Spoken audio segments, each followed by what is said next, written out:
What's up, guys? Welcome back to Darth Matu's Holocron. Today, we are going to be diving into the ancient Hyborian nation of Aquilonia, the flower of the West, and the kingdom that Conan himself would eventually rise to command.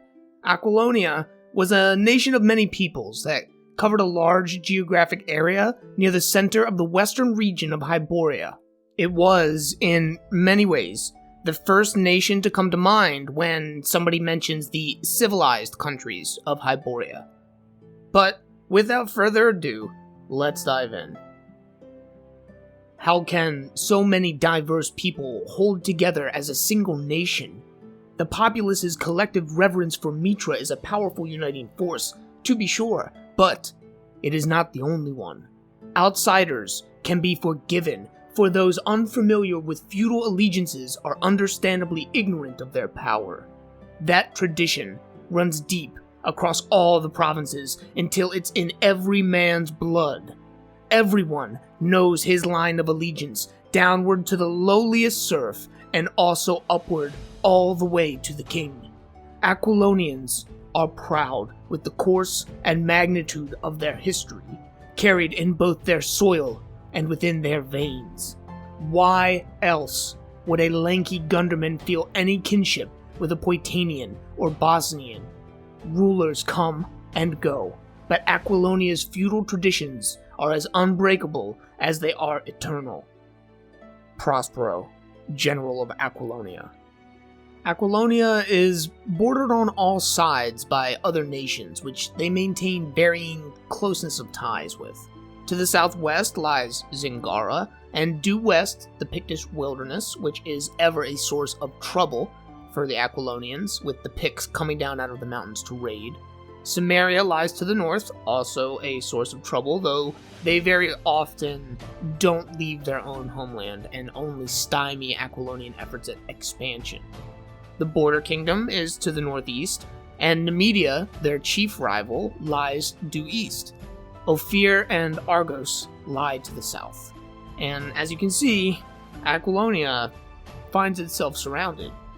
The interior of Aquilonia is made up of large, semi-autonomous regions, each with its own distinct people and culture. The Bastonian marches lie to the northwest, on the border with the Pictish wilderness and Samaria. The people from this place are hardy, much shorter than other Aquilonians, but also much tougher, used to living on a frontier that shares a border with rampaging barbarians. The Bastonians were renowned for their archers, who were able to rival even the infamous Shemites in their accuracy. Beyond Bastonia, sandwiched right up against the Pictish border, lies Westermark. Westermark was a bit more cosmopolitan than the Marches. It was founded by the Aquilonian king in an attempt to create some buffer between his people and the Picts.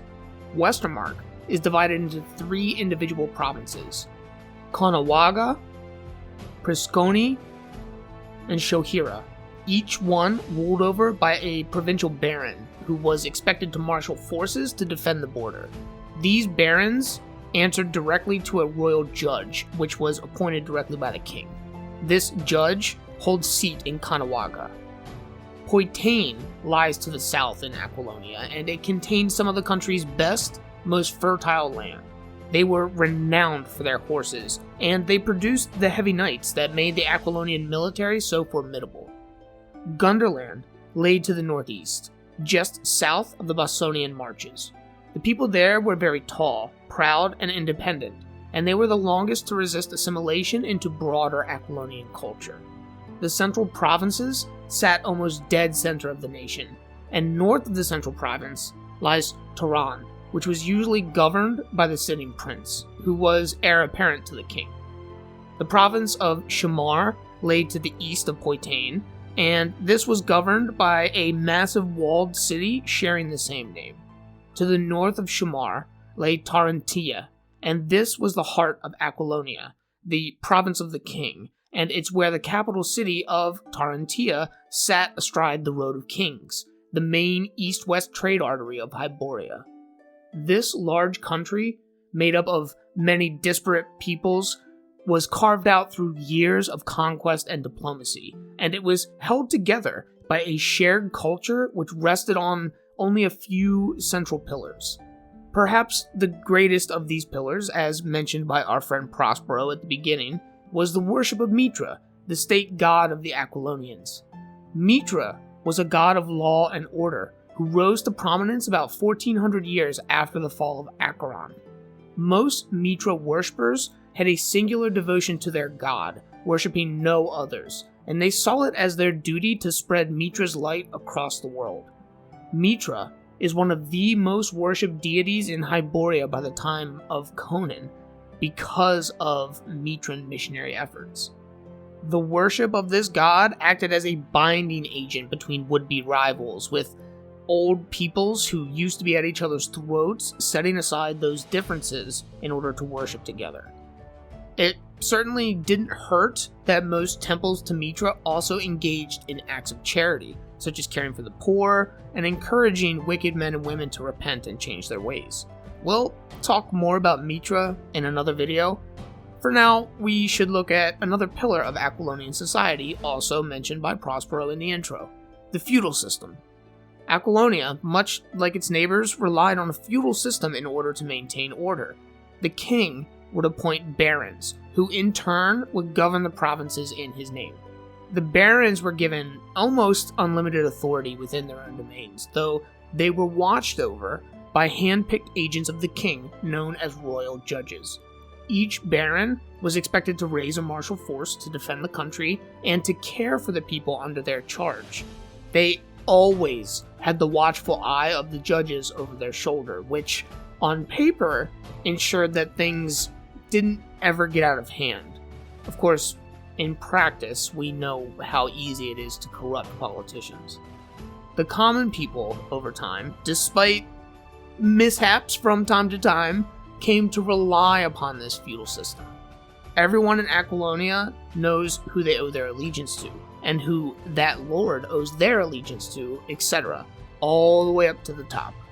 This tiered system of authority helped locals to govern themselves, which helped the many different subcultures within the nation to feel less oppressed by foreigners, and more like they were part of something greater. That is not to say, like I said, that it was a perfect system. A weak or corrupt king could lead to the barons abusing their authority for their own gain, and royal judges were susceptible to things like bribery. The abuse of this system is the exact situation which allowed Conan the Cimmerian to rise to power in the first place, when he overthrew the old king, Numidides. Conan would reign for 20 years before abdicating in his old age, passing the throne peacefully to his son, Khan, who would become known as Conan II. Khan, by all accounts, ruled wisely and well, and Aquilonia would continue to grow in power over the centuries following Conan's death, eventually subjugating their neighbors, even their fierce rival, Numidia. We'll get more into the specifics of these wars of conquest again in a future video when I start to break down some of the military campaigns during the Hyborian Age. For now, it's just important to know that Aquilonia did not rule with a light touch. Their success gave them an air of superiority over other nations, which eventually led to mistreatment, and finally, when the Picts poured over the Aquilonian western border, rebellion. Aquilonia would pass into history 500 years after Conan, consumed by barbarians from without and old rivals from within. Aquilonia was one of the richest nations in Hyboria before it fell, the Road of Kings making trade into and out of the country extremely easy. They utilized the currency known as the Aquilonian gold crown, and this golden coin was good in nations as far away as Turan and Venhia, which was Hyborian India, for those who don't know. Despite this, Aquilonia was often its own worst enemy in terms of prosperity. We already mentioned the weakness of their feudal system. There were large stretches of Aquilonian history where nobles claimed most of the best land in the nation for their own personal use, creating hunting reserves or estates that the common people could no longer use. This concentration of most of the resources in the hands of a few led to stagnation, corruption, and eventually rebellion.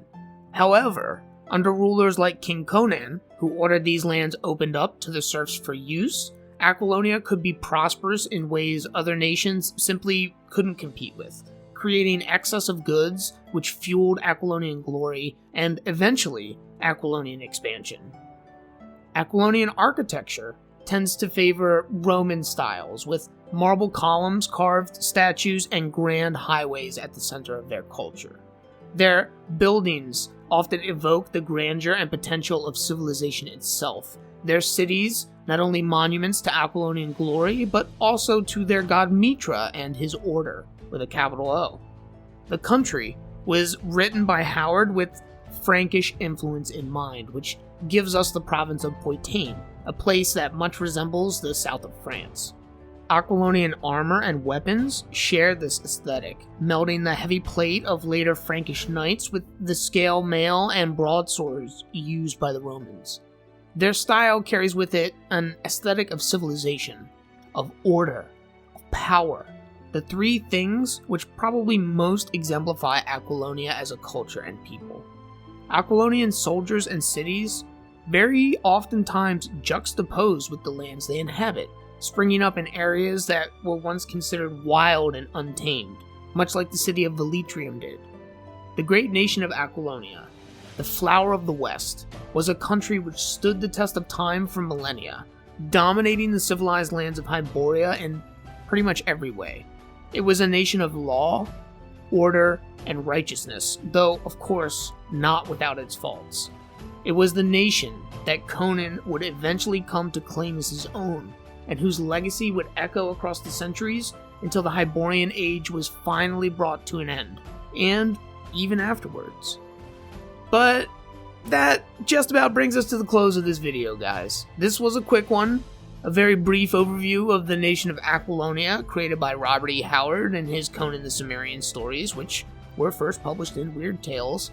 All of those stories are well within the public domain, which means that you guys can read them.